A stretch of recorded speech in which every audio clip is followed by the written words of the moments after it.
All right, so I'm gonna go over the practice exam. So your actual exam is gonna be very similar to this one, 20 multiple choice.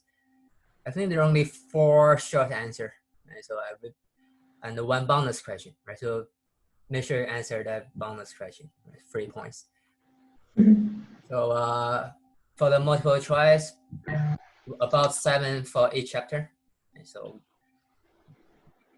first 6, I think first 7 is chapter 17. The next 7 is chapter 18. The last 6 is chapter 19. Right, so the 2s. Okay, so the first one is a test of a definition of an equilibrium constant. Right, so the equilibrium constant is actually the rate constant of the forward reaction divided by the rate constant of the reverse reaction. Right, so you have to be careful that the K, they all have K, right? But this equilibrium constant is this capitalized K, right? So that means the equilibrium constant, right? So that's a capitalized K. The rate constant is the lowercase k, right? So the rate constant for forward and reverse reaction is the lowercase k, right? So if you divide this two rate constant, that gives you the equilibrium constant, right? So in this problem, we have the equilibrium constant, and we also know the forward rate constant, right? So we can calculate the rate constant for the reverse reaction. So that's straightforward.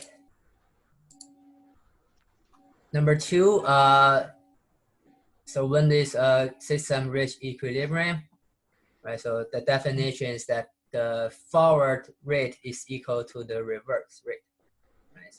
And when that happens, the concentration of the reactants and the products also remains constant, right? So if you can see from this drawing, right? So this dashed line indicate the moment that the equilibrium is reached. So before it's reached, the concentration changes, right? So after the equilibrium is reached, the concentration remains constant.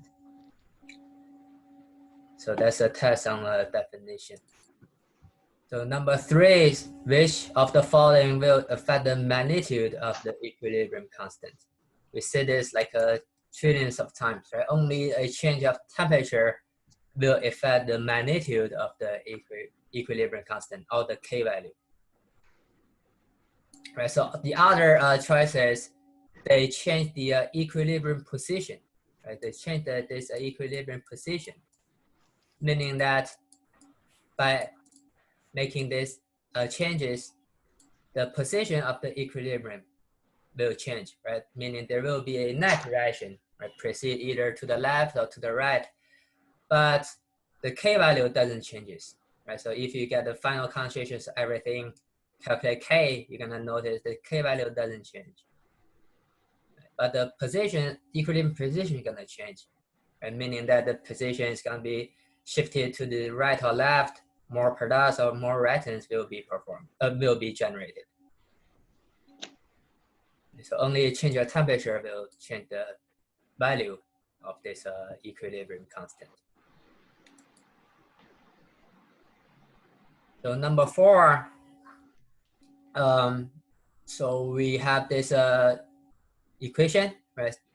So that is not at equilibrium yet, right? So we don't know whether it's at equilibrium or not, right? So we know the Kc value is 248, and we also know the concentration of all the reactants and products. So we want to know which direction, whether it's at equilibrium, right? If not, which direction the reaction is gonna proceed. So in this type of problem, we're gonna compare QC and Kc. Right? So if QC is greater than Kc, that means the reaction will proceed to the left. And so if QC is less than Kc, the reaction is gonna proceed to the right. And when they are equal, that means it's at equilibrium. Right? So for QC, Q is the reaction quotient, right? So you plug in the concentrations of the products and the reactants, Right? In this case, all the coefficients are equal to 1, so you don't need any exponent on this concentration terms. Right? So QC in this case equal to 700, which is greater than your KC. Right? So we know that the reaction is gonna proceed to the left.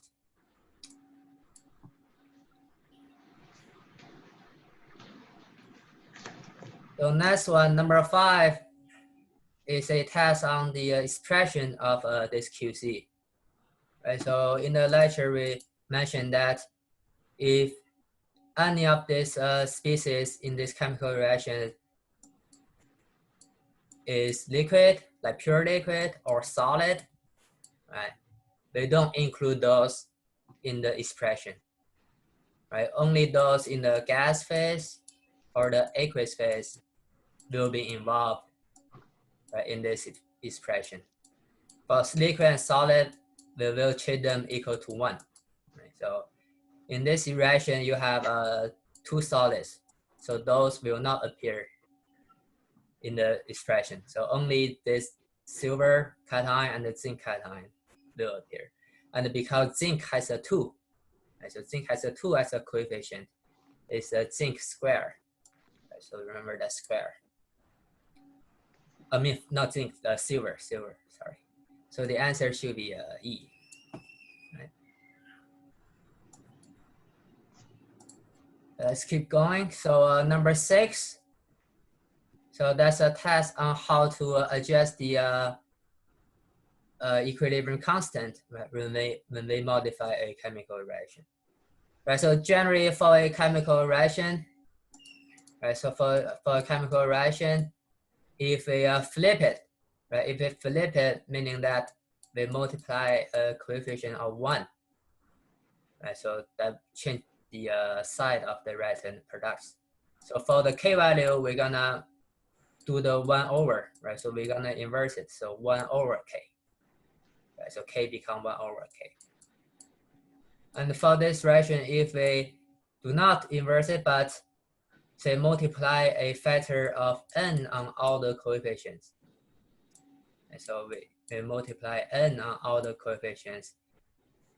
What happens to K is that we're gonna add the exponent of n to this K value. Right, so K become K to the exponent of n. Right, so in this problem, from equation 1 to equation 2, right, so equation 1 has K1, equation 2 has K2. Right, to get from 1 to 2, first we need to reverse the reaction.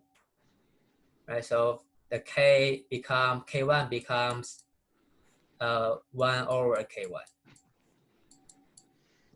And then after we reverse it, we have to adjust the coefficient because the coefficient is 2 here, right? So we have to multiply all the coefficients by a factor of 2.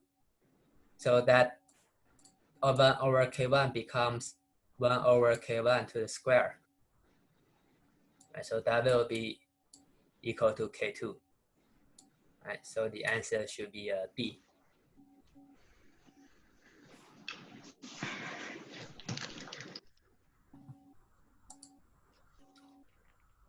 So next one, we have this chemical reaction. So they ask us what happens to the system if the partial pressure of hydrogen is doubled.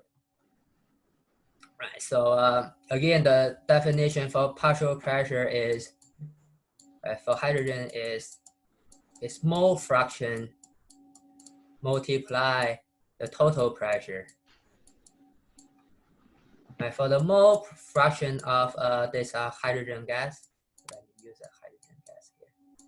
Right, so for the mole fraction is the number of moles of hydrogen gas divided by the total number of moles of everything. Right, so total number of moles. So if you double the number of moles for hydrogen, that means you are increasing the concentration, right? So by increasing the partial pressure or increasing the number of moles, you're increasing the concentration of this hydrogen gas. right? So now you're increasing its concentration now. So meaning that the reaction is gonna be shifted to the right, right? Because hydrogen is on the left-hand side. So once this hydrogen partial pressure is doubled, right? So it will consume more of the reactant, right? So more CS2 and the hydrogen gas will be consumed and generating more of the CH4 and the H2S, right? So because this net reaction proceeds to the right, right? So CS2 is gonna be consumed, more hydrogen is gonna be consumed, right? CH4 and the H2S will be generated, right? So this C is the correct answer, right? So the partial pressure, it decreases. So meaning that, right? So the concentration of the hydrogen is gonna decrease.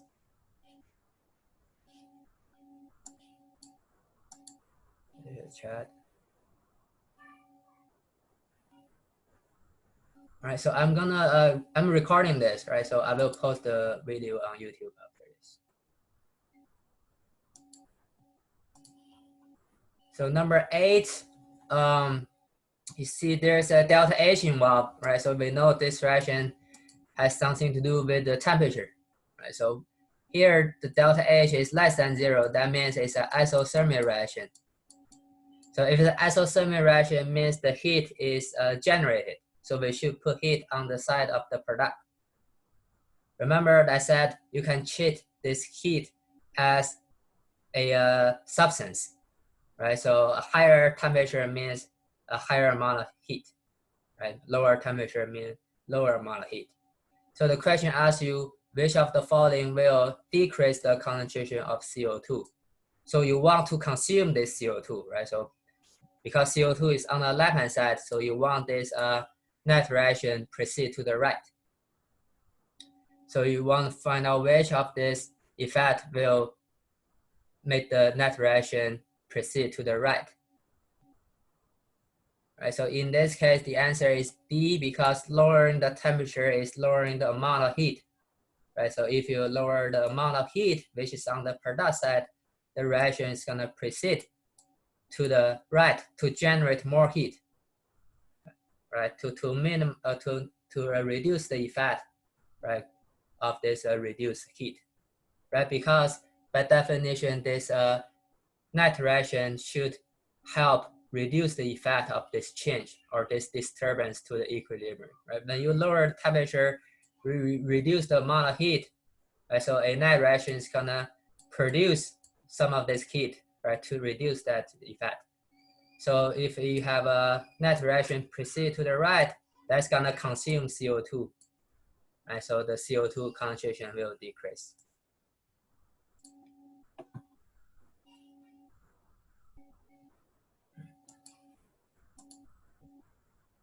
So next problem, we need to compare the acidity for this acid. Right, so in the video lecture, we have talked about this, right? So first, if you have this non-metal hydrides, for example, hydrofluoric acid, hydrobromic acid, right? So this is called non-metal hydrides, right? So remember, the strength of acid depends on how easily this hydrogen can leave this non-metal, right? So we actually compare this covalent bond, this hydrogen non-metal bond. So the weaker this bond is, the easier for the hydrogen to escape from this non-metal. Right, so the bond strength will depend on the electronegativity of this non-metal. Right, so for example, this fluorine is the one with the highest electronegativity. Right, that means this bond here is very strong. So it's very hard for the proton to leave this fluorine. So the acidity is going to be very low. So this is going to be the weakest acid, right? So this is going to be a very weak acid because it's hard for the proton to leave or get free. And this bromine, like compared to these three nonmetals, bromine had the lowest electronegativity. Right? So that means this bond is weak. This bond is weak, right? So that means I should say the bond is strong here, right? So the bond is strong. So the acid is weak. So for this hydrobromic acid, the bond is weak. Right? So the bond is weak, so the acid is stronger. Acid is gonna be strong. Right, so the overall idea is look at this bond between the hydrogen and this nonmetal. Right, so the weaker the bond, the stronger the acid, which means the lower the electronegativity, right, the lower the electronegativity, the weaker the bond, and the stronger the acid, right, the stronger the acid. So that's for nonmetal hydrides.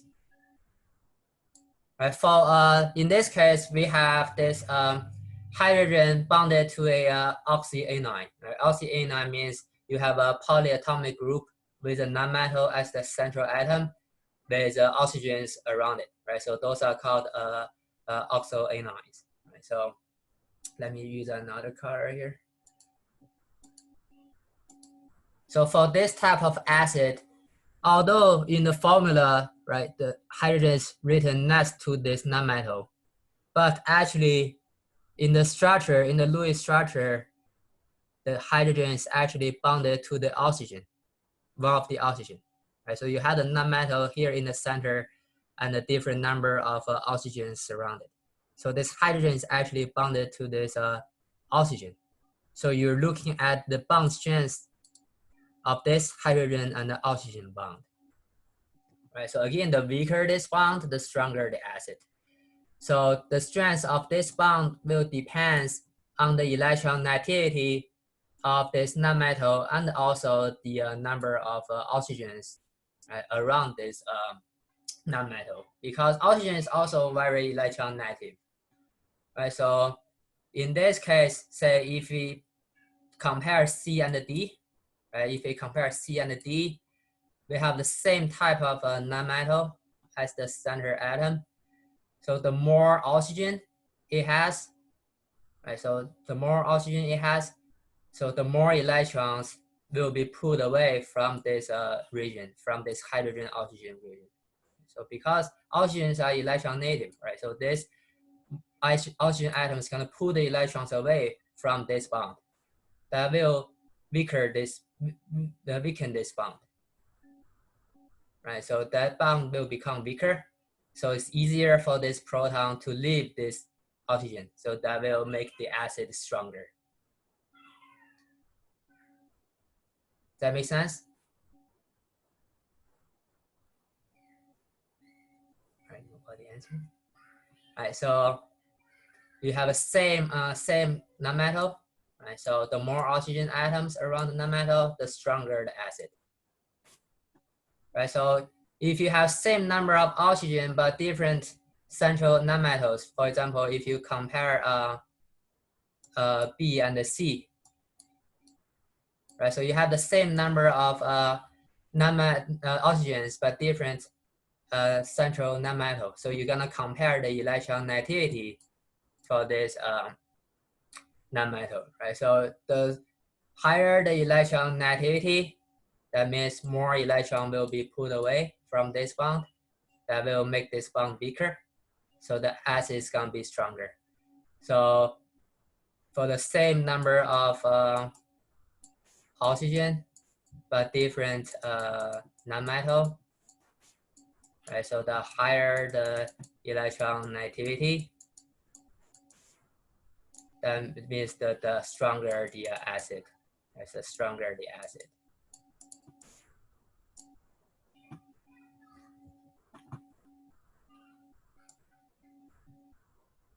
Let's go to the next one. So we want to compare this different acid and the water and see which system has the highest pH.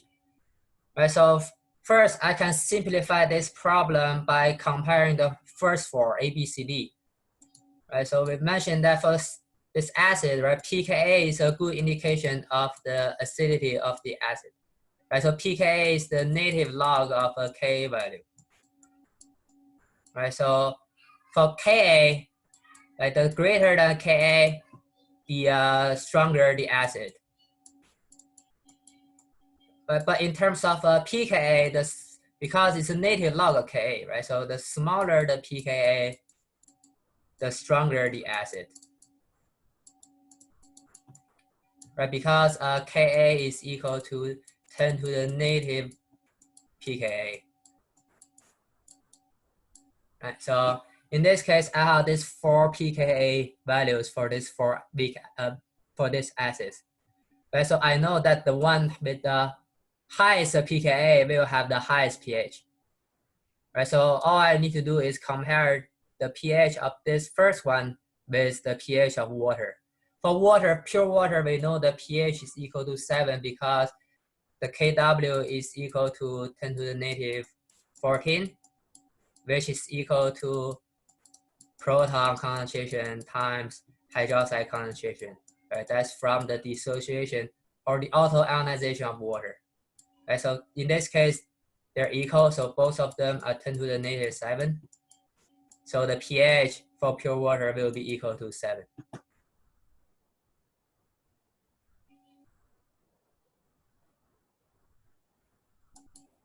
Right, so for this system A, right, so I have this weak acid, so I can list this ICE table. So we start with 0.1 molar of the acid, and this is the amount of proton and its conjugated base generated. This is the amount consumed, so we have this equilibrium concentrations. And the pKa is given, so Ka is 10 to the negative pKa. So that's going to be equal to x squared divided by 0.1. So I should use 0.1 minus x, but here because this K value is small, so I can assume 0.1 minus x is approximately equal to 0.1. Right, so I can use 0.1 directly on the denominator, so solve for x.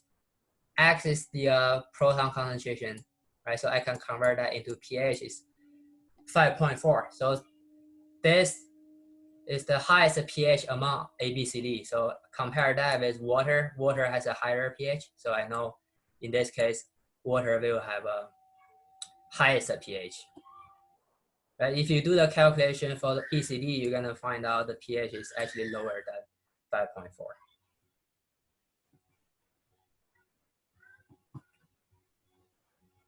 Right, so let's proceed to number 11. So we asked the pH for this strong base solution with a concentration of 0.5 molar. So there are two ways to solve this problem. First is you can calculate pOH first and then convert that into pH. And another approach is you can calculate the proton concentration first and then calculate pH. Right, so I use the first approach, right, because this lithium hydroxide is a strong base, right, because lithium is in the first column, right, so it's a first column metal hydroxides, they are strong bases. So they will completely dissociate in water. So the amount of the base is equal to the amount of hydroxide. So we have a 0.5 molar of hydroxide. So pOH is the native log of hydroxide concentration. Right, so by knowing the hydroxide concentration, I can convert that into pOH, which is 1.3. And then we know that pH plus pOH is equal to 14. Right, so if we know pOH, we can calculate pH, right? So pH is 14 minus pH. So this is pH. So we know, so that's 12.7, right? So the second approach, you can convert the hydroxide concentration into proton concentration. We know that the proton concentration is equal to Kw divided by the hydroxide concentration. Right, so we can first calculate So Kw is equal to 10 to the negative 14 divided by the hydroxide concentration. Right, so that will give you the proton concentration, and then take the negative log of a proton concentration, right, to get the pH.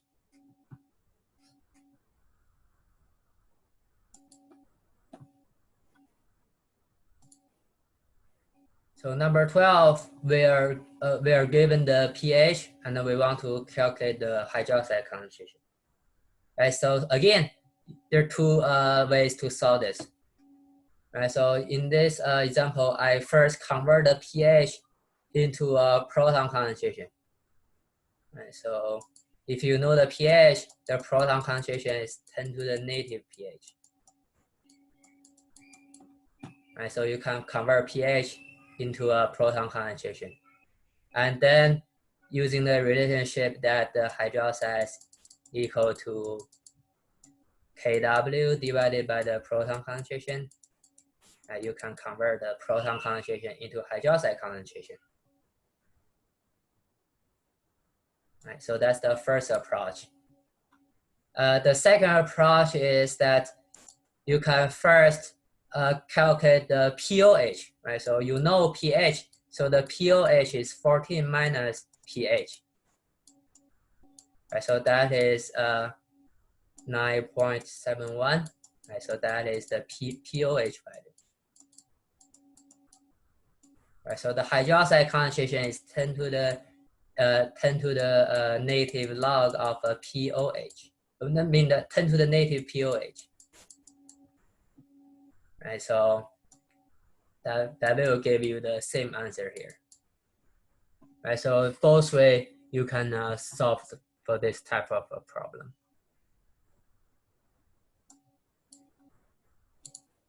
Number 13, we want to identify the pair that is not a conjugated acid and base. Right, so for a Bronsted-Lowry definition, a pair of a conjugated acid and base has one proton difference and also one charge difference. Right, so you're looking for this one proton difference and the one charge difference. So for choice A, you have two proton difference. Right, so from proton and the hydroxide, the difference is 2 protons. So that's not a conjugate acid and base pair. So the other choices, they have one proton and one charge difference. So the answer is A. Let's see. Next one we have, so it's comparing the strengths of the acid and base and determine which direction does the reaction proceed. Right, so in this type of problem, remember the rule is that the strong acid and the strong base will generate the weak acid and weak base. Right, so the direction is preferred from the consumption of the strong acid and base to the generation of weak acid and base. Right, so in this question, the Ka value for these two acids are given. Right, so for HSO4 minus, this bisulfate or hydrogen sulfate, the Ka value is 10 to the negative 2. Right, so but for this ammonium is 10 to the negative 10. Right, so based on the magnitude of this Ka value, we know this hydrogen sulfate is a much stronger acid than this ammonium ion. Right, so then let's identify their role in this acid-base reaction. Right, so because we know, first let's find out this conjugated acid-base pair. Right, so we have HSO4 minus and the SO4 2 minus. Right, so this is the first pair. Right, from the HSO4 to SO4 2 minus, it will donate a proton. Right, so this will be the acid. Right, this will be the conjugated base. Right, so this is the acid, this is a conjugated base. Another pair is this ammonia and the ammonium, right? So there's one proton and one charge difference. So this is the base, and this is the conjugated acid. So we have to determine whether it goes this way, to the left, or to the right. Right. So based on the K values, we know that this hydrogen sulfate is a stronger acid than this ammonium. Right. So this will be the acid. And strong acid, this is the weak acid. Right, so we know that the reaction is gonna proceed to the right, right? Because we prefer the formation of a weak acid from the consumption of the strong acid. Right.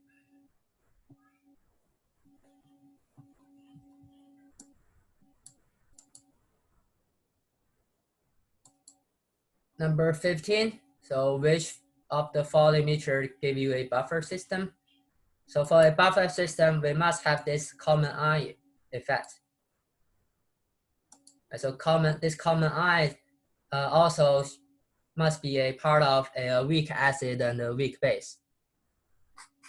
Right, so if you look through all those choices, only B give you a buffer system because the others don't give you a common ion.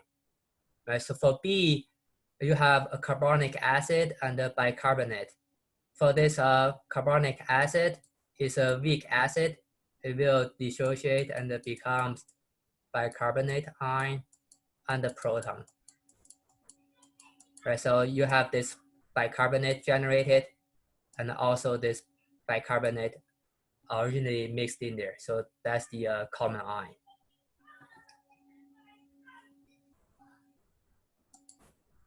Number 16, which one following has the highest capacity, buffer capacity? Right, so when we compare the buffer capacity, we have to look at both the absolute concentration and the relative concentration. So absolute concentration is basically the concentration of each component, right? So if you have a same ratio of this acid and base, right? For example, if you compare A and D, right? So the molar ratio is 1:1, but for D you have 0.1 of 0.5 of each. A you only have 0.1. So solution D gave you a higher absolute concentration. So that will give you a higher buffer capacity. Right. So in the case you have similar absolute capacity, you're gonna look at the relative ratio, right? So the rule is the closer the ratio is equal to 1, the higher the capacity. Like for example, if you have another system that has 0.6 molar of this and a 0.4 molar of the other one, right? So overall, the total is the same, right? It's total equal to 1. But for this one, the relative ratio is equal to 1. So their buffer capacity is stronger, right? It's higher.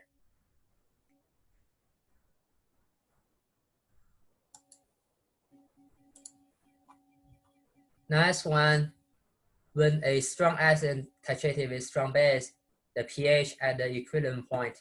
So for strong acid and base, right?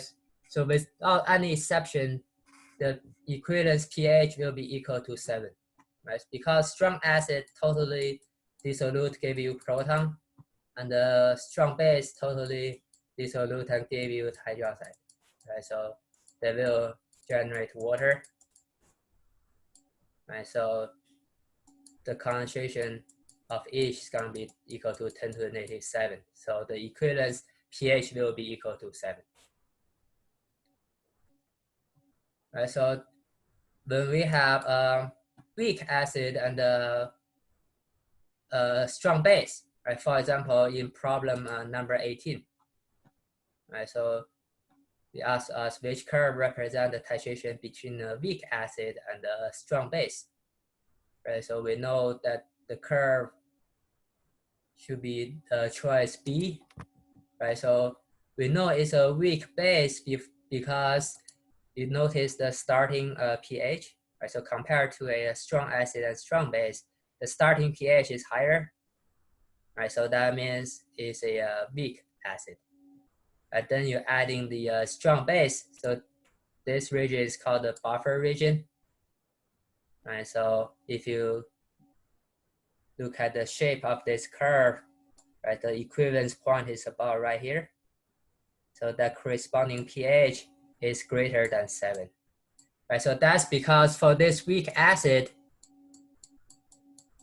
right, so when you add the hydroxide, it will completely react and generate this water and the conjugated base of the weak acid, A minus. Right, so because this is a conjugated base, right, so the solution is gonna be a little bit basic. So for basic solution, the pH is gonna be greater than 7. Right, so that's why the equivalence point pH is greater than 7.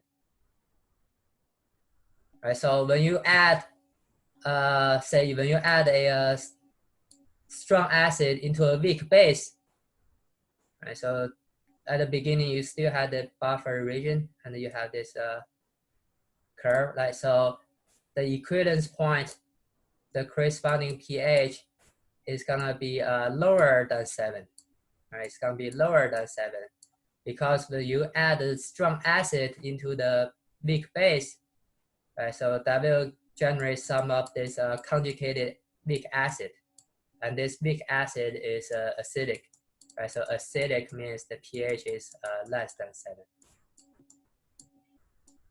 Right, so if you look at the lecture for chapter 19.2, right, so you can review this related content, right, different type of acid-base titrations.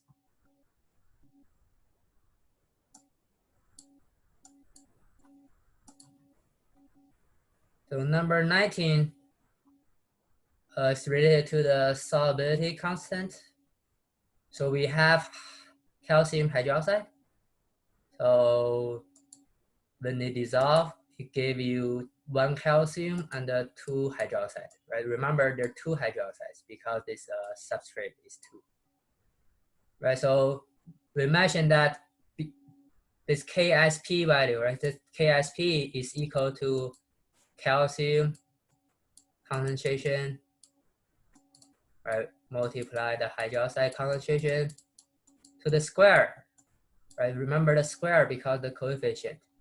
So at the same temperature, this KSP value remain constant, right? So if one of this product concentration changes, the other one will change in the opposite direction, right? So in this case, we add HCl, is a strong acid, right? So the acid is gonna consume the proton, consume the hydroxide, right? So this hydroxide will be neutralized by the acid added, so the concentration is gonna decrease. So that means the calcium concentration must increase. And the amount of calcium ion in the system indicate the solubility of this solid. Right? So to generate more calcium, it must be dissolved from more calcium hydroxide solid. Right? So that will shift the direction to the right. So more solid will be dissolved. That corresponds to a higher solubility. Right, so choice B is the correct answer.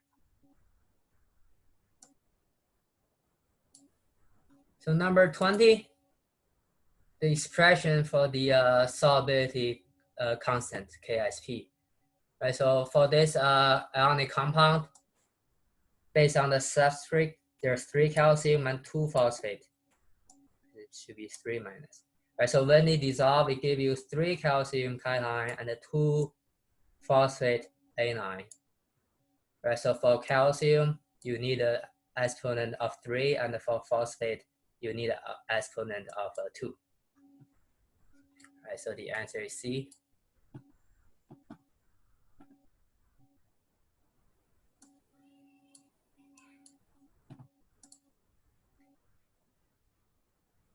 So let's move to the short answer problem.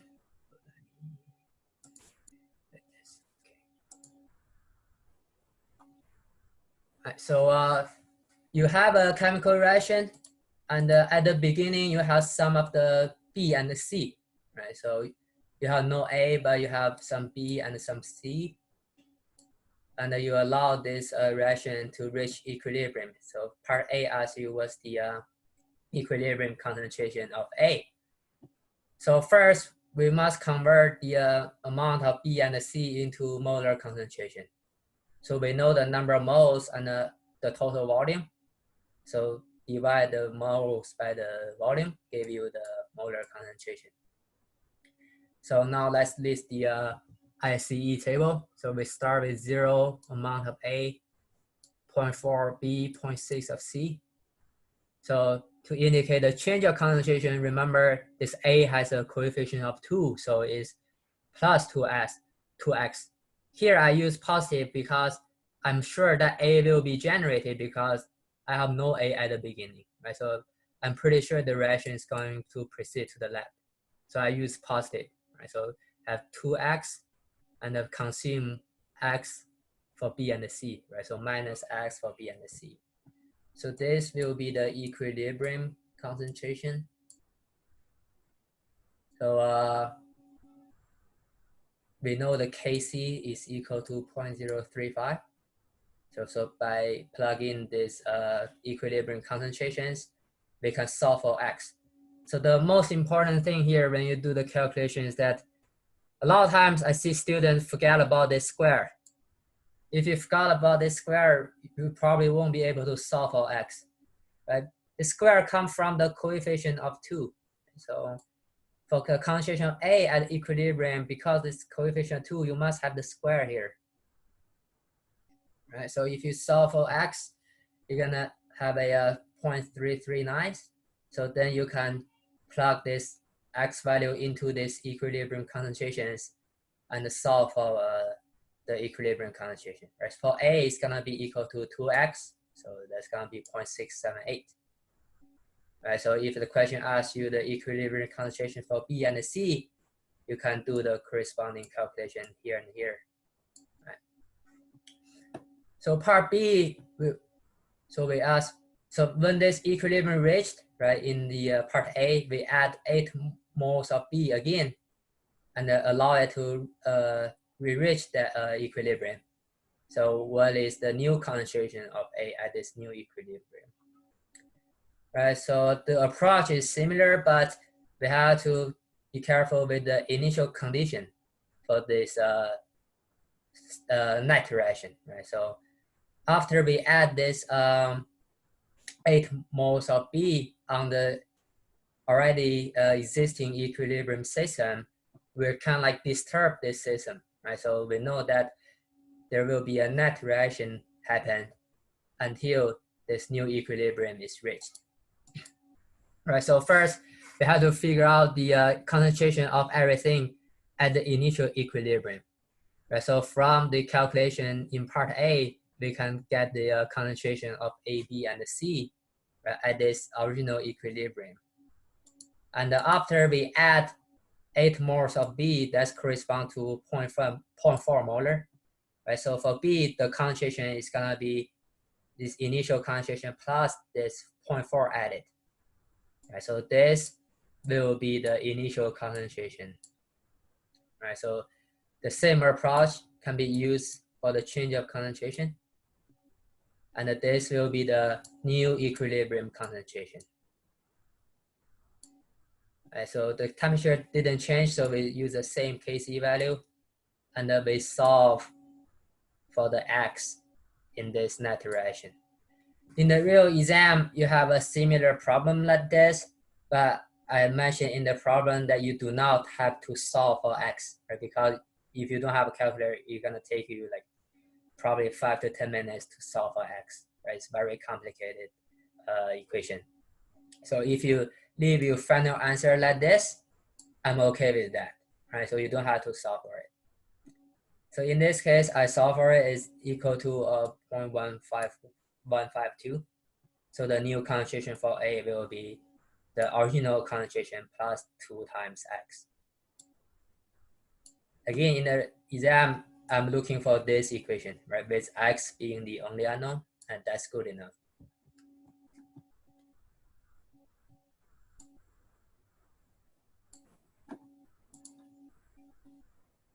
So number 22, we're trying to calculate the Ka value for this weak acid, right? So it's a fairly simple problem, right? So it's a weak acid.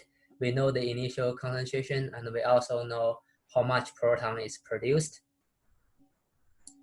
right? So we can list this IC equation, right? So we know the initial concentration of the acid, and this is the change of concentration.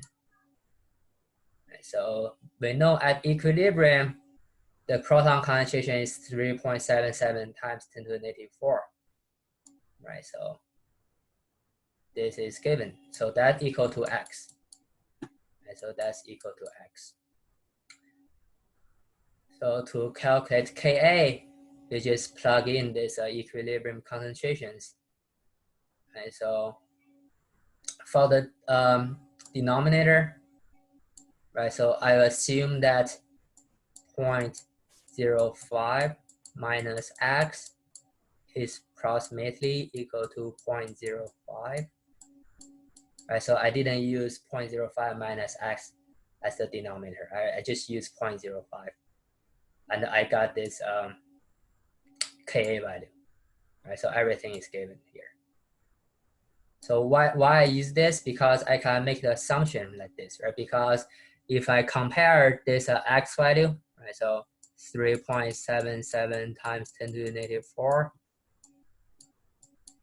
right? If I compare that with this 0.05, the percentage is gonna be less than 5%. So which means this assumption is valid.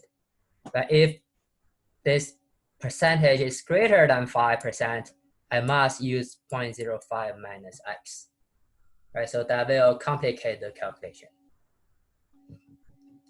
But you have to do it, right? You have to do it when the error is greater than 5%. But generally, when you have a weak acid and base, or a solubility constant that has a very small K value, right, 10 to the negative 4, 5, 6, or even lower, you can basically make this assumption. But if you have a Ka value or solubility constant value on the scale of 10 to the negative 2 or 10 to the negative 3, most of the time, this assumption is no longer valid, and you have to use the more complicated approach to solve this X value. All right. So let's move to the next problem. So we have a buffer system. So we want to calculate the pH of this buffer. Right. So the component we add is the sodium salt. Right. So sodium salt, they all dissolve. Right. So sodium dihydrogen phosphate will give you sodium and dihydrogen phosphate, right? The other one, they give you 2 sodium and this hydrogen phosphate, right? So it's actually this H2PO4 minus and the HPO4 2 minus, right? So these are the two main species that give you this buffer system. The common ion in this case is the HPO4 2 minus, because for H2PO4, it can react with water, right? So it will give you another proton and a PO4, no, HPO4 minus, 2 minus. Right? So this is the same as this one, right? So this is the common ion effect from this buffer. So to calculate the pH, we must know the proton concentration, right? So we must know the proton concentration. So we can list this reaction from H2PO4 minus to HPO4 2 minus. Right, so it generates this proton. So all we need to do is find this proton concentration from this reaction. We know the initial concentration of this component in the buffer. So all the coefficients are equal to 1, so we can use, right, minus X and plus X. and this will be the equilibrium concentration.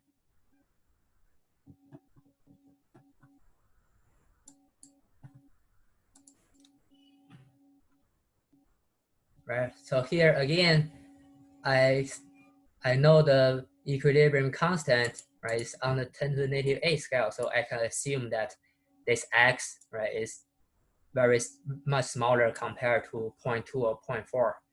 So I will make 0.2 minus x equal to 0.2, and 0.4 plus x equal to 0.4.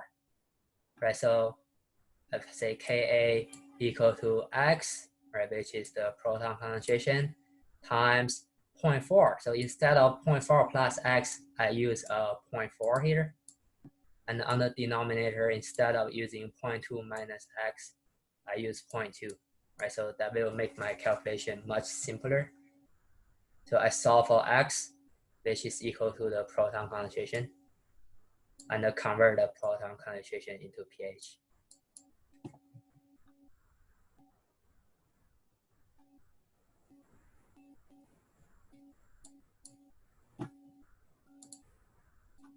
So next problem is a acid and base titration problem.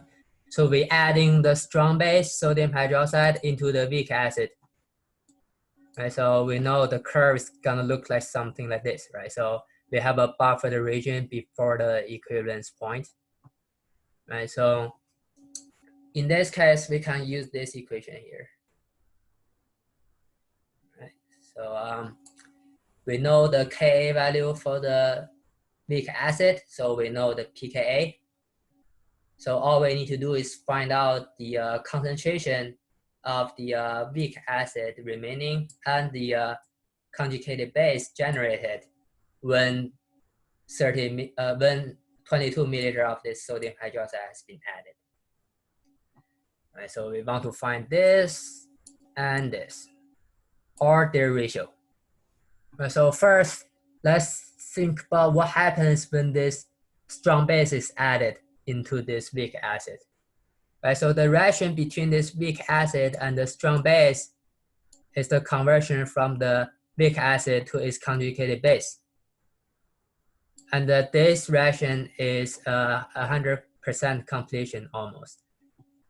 Right, so the amount of hydroxide consumed is equal to the amount of weak acid converted, which equal to the amount of this conjugated base generated. Right, so in this case, I add 22 milliliter of 0.3 molar of sodium hydroxide. So in terms of number of moles of hydroxide consumed is equal to the concentration times volume in liter. So I have 0.0066 moles of hydroxide consumed, and that's equal to the number of moles of this conjugated base generated. And that's also correspond to the amount of number of moles of this weak acid consumed.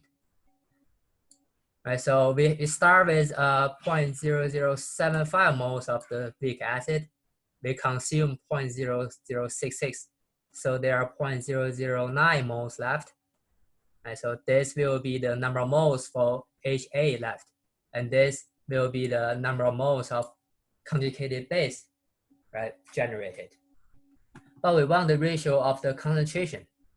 Right, so if you want to convert moles into concentration, you need to divide the volume. But in this problem, the volume is the same for both, right? So after you add 22 milliliter into 10 milliliter of the acid, the total volume is 32. So basically divide this 32 milliliter on both numerator and denominator. So I can directly use the ratio of number of moles, right? Because if you divide 32 on both, you're gonna end up with the same ratio. Right, so then I can plug in the K value under this ratio, right, so calculate the pH. Right, so if you look at this final pH, it's less than 7, so we know it's somewhere, right, before the equivalence point, right, haven't reached the equivalent point yet.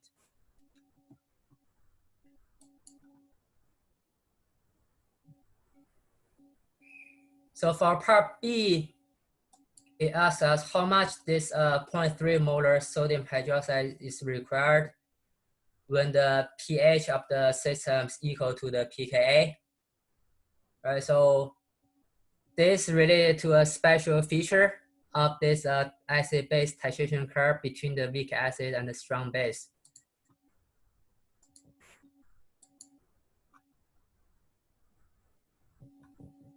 Right, so in the video lecture, I mentioned that the halfway before it reached the equilibrium point.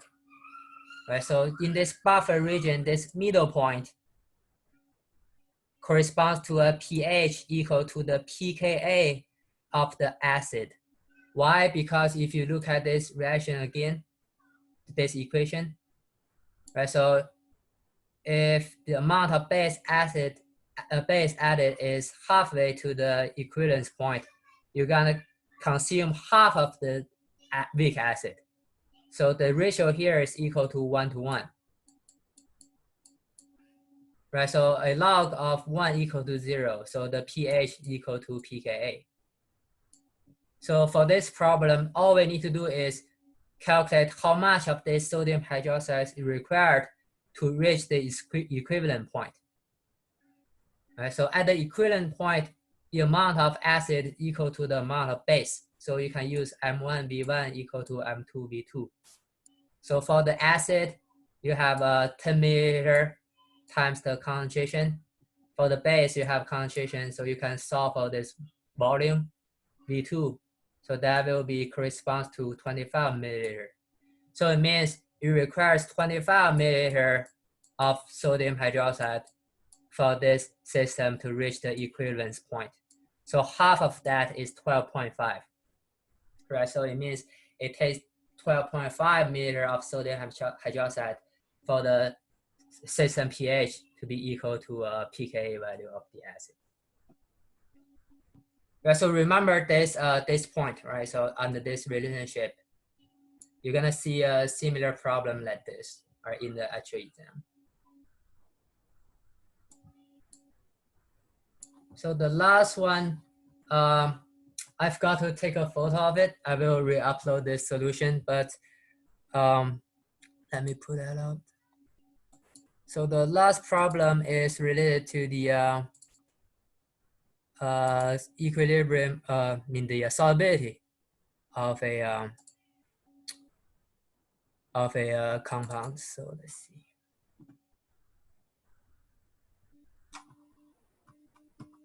Right. So in this case, you have magnesium sulfate, which is a barely soluble ionic compound. Right. So magnesium sulfate give you magnesium 2+ and the sulfate. Right. In this case, you place this salt in this magnesium chloride solution. So this magnesium chloride, because the chloride salt, so it completely dissolved, right? So the initial concentration of magnesium will be 0.1 molar, right? All come from the dissolution of magnesium chloride, right? So the initial concentration is 0.1 molar. So the change of a concentration is related to the solubility. Right, so this will be the change. This is the initial. This is the equilibrium. So for this one, the equilibrium concentration for magnesium will be 0.1 plus S, and for sulfate, it's gonna be S. Right, so to calculate the S, you can relate the equilibrium concentration to the solubility constant, right, which is equal to 0.1 plus S times S. Right, you can solve for S, and S is going to be equal to 4.2 times 10 to the negative 2. Right, so in this case, you have to be careful with your assumption. Right, so if you assume 0.1 plus S, right, is equal approximately equal to 0.1. So you assume this S is small. And after you've done the calculation, the S you calculate is going to be equal to 5.9 times 10 to the negative 2. But if you compare this number with 0.1, the percent error is greater than 5%. Right? So that means you cannot do this. Right? So this is not a good assumption. Right? So you must use 0.1 plus 1 times S equal to KSP, right, to solve for S. This S corresponds to the solubility. All right, so I will update the solution, including the last problem. All right, so any questions? No. All right, so I will again post this video on YouTube. Right, if you forgot anything, you can watch that video again. All right, so for today and tomorrow, if you have questions, please text me or we can do FaceTime. Right, so it's much easier compared to email or texting. I'll be available from 9 in the morning to 9 in the evening. Right, so anytime you have questions, just text me. All right, so Dr. Zhang, is the test gonna be on Moodle? Yeah, so what's gonna happen is I'm gonna upload the exam, the Word file on Moodle, like very early morning in the tomorrow. So I mean on Wednesday. So when you wake up, you should be able to see it, and you have the whole day to work on it. Okay, thank you. Yeah, so make sure you uploaded your exam, finish exam before midnight. Right, the deadline is midnight on that. Okay. Okay, thank you. Mm-hmm.